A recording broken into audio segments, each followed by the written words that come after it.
یعنی حضرت عمر فاروق گزر رہے تھے تو کسی باغ کے کونے میں کھڑے ہو کے کچھ بچے چھوٹے چھوٹے بچے وہ کھجوریں اکٹھی کر رہے تھے. تو حضرت عمر نے کہا کس کے باغ میں لگے ہوئے ہو؟ سب بچے دوڑ گئے. تو حضرت سنان بن سلمہ فرماتے میں ابھی چھوٹا تھا, میں کھڑا ہو گیا تو میں نے کہا حضور ہم نے توڑ کے نہیں کھجوریں کھائیں, گری ہوئی کھائی ہیں, اور آپ کو پتہ ہے جو رستے میں گر جائیں وہ اٹھانی ناجائز نہیں ہوتی, تو حضور یہ گری ہوئی کھجوریں کھائی ہیں. تو کہتے ہیں حضرت عمر فاروق بچے کی بات سن کے کہنے لگے رب تیرا بھلا کرے, تو نے صحیح بات کی طرف میری توجہ کرا دی ہے, اللہ تیرا بھلا کرے. اور پھر حضرت عمر رضی اللہ تعالیٰ عنہ اس چھوٹے سے بچے کے پاس کھڑے ہو گئے. کون؟ اب وہ بچے نے بات سنا دی حضرت سنان بن سلمہ نے, تو جناب عمر فاروق سے بچے نے فٹافٹ ایک اور فرمائش بھی کر دی.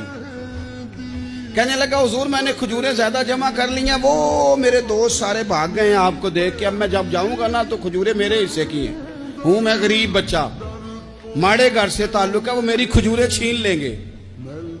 حضرت عمر کے ساتھ سپاہی بھی تھے, سارا کچھ بھی تھا. حضرت عمر نے بچے کا بازو پکڑا, فرمایا چل میں تجھے تیرے گھر چھوڑ کے آتا ہوں.